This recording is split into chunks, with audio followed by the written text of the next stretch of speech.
আব্বা আমি সিনেমার নায়ক হব। আমি এত কিছু বুঝি না, আমি সিনেমার নায়ক হব, আমি ফিল্ম বানাবো। সুন্দর হতে হয় নায়ক হতে হলে। আব্বা আমি কি কম সুন্দর? আমার এতে কি হবে না? আমি দেখতে যথেষ্ট সুন্দর, আমাকে এতে হবে। আমি সিনেমার নায়ক হব, তুমি টাকা লাগবে, টাকা ম্যানেজ করো। কেমনে ম্যানেজ করবা মানে কি? ওই রাস্তার পাশে যে জমিটা আছে এটাকে শুনলাম বিক্রি করবো, ওটা বিক্রি করে দাও, ওটা থেকে 50 লাখ পাওয়া যাবে। আর দাদার যে ভিটা বাড়িটা আছে ওইখানে কে যায়, ওটাও বিক্রি করে ফেলো। ওটাও বিক্রি করলেও 50 লাখ পাবো বাবা, টোটাল 1 কোটি। বাংলা ফিল্মের ক্ষেত্রে 1 কোটি টাকা অনেক। আমি প্রডিউসার হব এবং সেই সিনেমাতে আমি অভিনয় করবো, এটা আমার স্বপ্ন আব্বা। আর এখন এটা শুধু স্বপ্নে নাই, মানে সবাই নায়ক হয়ে যেতেছে আব্বা। আব্বা আমি নায়ক হতে পারবো। আমার চেহারা নিয়ে তোমার কনফিউশনে থাকতে হবে না। তুমি মনে হয় এবার ঈদে একটা সিনেমা রিলিজ পাবে ডার্ক ওয়ার্ল্ড, সেটা ট্রেলার মনে হয় দেখো নাই এখনো আব্বা। তুমি ট্রেলারটা দেখার পর তুমি আমাকে মার্কে দিবা যে আমি নায়ক হওয়ার যোগ্য কি না। ধরো বাংলাদেশ থেকে একটা সি গ্রেডের ডিরেক্টর নিলাম, কলকাতায় অনেক নায়িকা এখন বসে আছে, সেইখান থেকে বি গ্রেডের একটা নায়িকা নিলাম, এরপর আমাদের এখান থেকে আরও কিছু বি সি ডি মিলে কিছু আর্টিস্ট নিলাম, আবার সবাই নায়ক হয়ে যেতেছে। টাকা ম্যানেজ কর।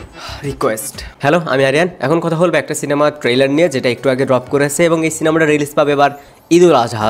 বলা যেতে পারে তুফানকে বিট করার মতন এবার ঈদে এই একটাই সিনেমা ডার্ক ওয়ার্ল্ড। তো কেমন লাগলো এই ট্রেলারটা আমার কাছে? এই ট্রেলারটা যদি আমি দুইটা ভাবে জাজ করি, যদি আমি এ গ্রেডে রাখি তাহলে ট্রেলারটা অখাদ্য, আর যদি আমি বি গ্রেড বা সি গ্রেডের কথা বলি তাহলে ট্রেলারটা বেশ ভালো। এই সিনেমায় lead actor Munna Khan, I think এটা তার ফার্স্ট ফিল্ম এবং তার ছোটবেলা থেকে ড্রিম ছিল সে সিনেমার নায়ক হবে। এজন্য আমিও আমার বাবার কাছে বায়না ধরেছি আমিও নায়ক হব। একটা সিনেমার ট্রেলার দেখার পর অ্যাজ এ রিভিউয়ার হিসেবে উচিত যে সেইটার নেগেটিভ পজিটিভ দুইটা সাইড নিয়ে কথা বলার। বাট এটা এমন একটা ট্রেলার, ধরেন যে একটা সিন, সেই সিনটা ভালো বলা যাবে, সেই সিনটা নিয়ে কথা বলা যাবে যে না এই সিনটা ভালো, পার্টিকুলার এই সিনটা দেখতে ভালো লাগতেছে। বাট ওই মোমেন্টে যখন নায়কের এন্ট্রি হচ্ছে, মানে তখন আর আসলে ট্রেলারটা দেখে মনে হলো এখানে যে মুন্না খানের ক্যারেক্টার, সে একজন ডাকাত, পরবর্তীতে তাকে দিয়ে কেউ একজন মার্ডার করাচ্ছে। বাট কেন করাচ্ছে, কি কারণে করাচ্ছে, এইটারই আবার পুলিশ ইনভেস্টিগেট করছে। পুরো ট্রেলারে শুধু মারতেছে, উঠতেছে, গোলাগুলির আওয়াজ, উপর থেকে মারতেছে, নিচ থেকে মারতেছে, গোলা বারুদ, এটা ওটা ভাই।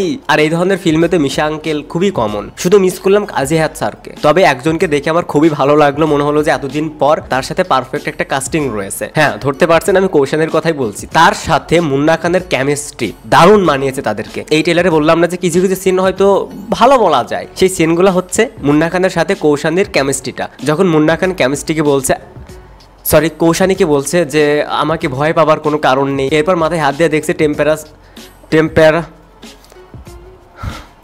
তাপমাত্রা কেমন, এই সিনটা দারুণ। নেক্সট চাইবো কৌশানী যেন রেগুলার হয় মুন্না খানের সাথে।